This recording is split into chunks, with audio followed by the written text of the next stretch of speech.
जोंनि आसामनि chief minister सार doctor Hemant Biswa Sharma सार बिथांखौ जोबोर थेंक इउ खालामदों। ओमफ्राय स्पर्ट्स मिनिस्टार सार आसामनि बिमल बरा सार बिथांखौबो साबायखर बावहरदों। ओमफ्राय दा गेलेनाया गेलेगासिनो, दा हार्ड प्रेक्टिस खालामगासिनो। ओमफ्राय नेक्स्ट टारगेटआथ' अलिम्पिक।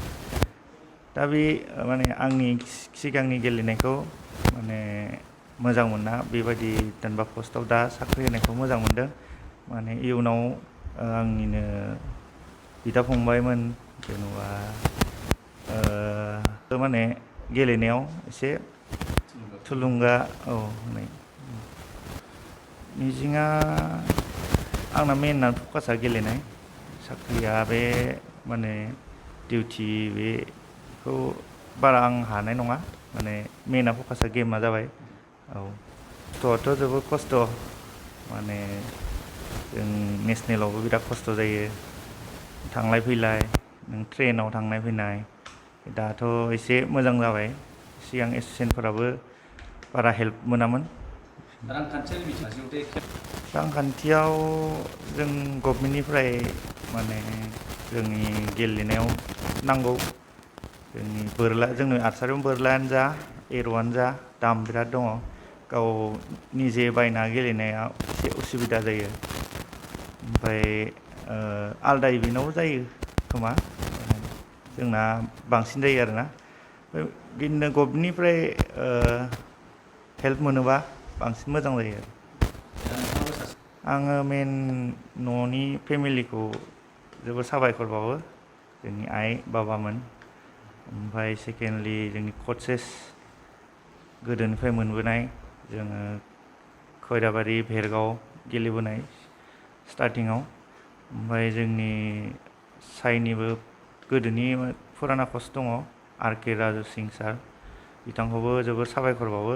ओमफ्राय जोंनि आर्सारिनि प्रेसिडेन्ट सेक्रेटारि सार बिथांमोनखौबो साबायखर बावो। ओमफ्राय आं साइआवनो थायोमोन, साइनि डाइरेक्टर सार गुवाहाटि साइनि डक्टर सुभाष बसुमतारी सार। ओमफ्राय जोंनि बे सार क'क्राझारनि डाइरेक्टर प्रदीप कुमार ब्रह्म सार, बिथांमोनखौबो साबायखर बावहरो।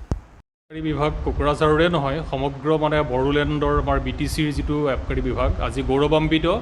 আমি প্ৰাউড ফিল কৰিছোঁ, কাৰণ এজন আন্তৰ্জাতিক খ্যাতিসম্পন্ন খেলুৱৈয়ে আজি আমাৰ বিভাগত আৰু আমাৰ অফিচত তেখেতে জইন কৰিছে।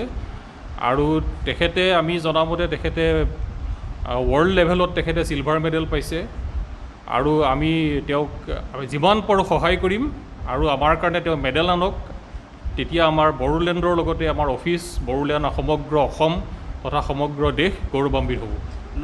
আচলতে অসম চৰকাৰৰ এইটো সাংঘাতিক এটা মানে আনপ্ৰেচিডেণ্টেড জেষ্টাৰ বুলি মই ক'ম, যিটো আনপ্ৰেচিডেণ্টেড জেষ্টাৰ বুলি কয়। কাৰণ মানুহক আমি দেখিছোঁ যে বহুত ভাল ভাল খেলুৱৈ ওলায়, কিন্তু তেওঁলোকৰ টকা পইচাৰ অভাৱত, ফাইনেন্সিয়েল হেল্পৰ অভাৱত তেখেতসকলে পিছ পৰি ৰয় কেতিয়াবা। আৰু অসম চৰকাৰে যিটো ঐতিহাসিক পদক্ষেপ ল'লে, তাৰ ফলত তেওঁৰ ফাইনেন্সিয়েল যিটো তেওঁৰ প্ৰব্লেম সেইখিনি ছল্ভ হ'ব, আৰু তেওঁ খেলাত অধিক আগবঢ়াই যাব পাৰিব, সেইটোৱে আমি ধাৰণা কৰোঁ। এইটো যেতিয়া উদাহৰণ দেখিব, উঠি অহা ল'ৰা ছোৱালীবিলাকে খেলাক তেওঁলোকৰ এটা মানে হিচাপে ল'ব, তেওঁলোকৰ মানে এটা জীৱিকা হিচাপে ল'বলৈ সাহস কৰিব। যমুনা বড়ো মই জনামতে গুৱাহাটীত তেখেতে জইন কৰিছে, এক্সাইজ ডিপাৰ্টমেণ্টতে জইন কৰিছে। দুইজনকে আমাক এক্সাইজ ডিপাৰ্টমেণ্টৰ ইনস্পেক্টৰ দিছে, আৰু ইনস্পেক্টৰটো এটা ক্লাছ 2 গেজেটেড পোষ্ট। গতিকে তেওঁ যথেষ্ট উচ্চ পদবীত তেখেতে স্থান পাইছে। তাৰ কাৰণে আমি তেখেতক কংগ্ৰেচুলেশ্যন জনাইছোঁ, আৰু আমি গৌৰৱ ফিল কৰিছোঁ তেখেত আমাৰ মাজত অহাৰ কাৰণে।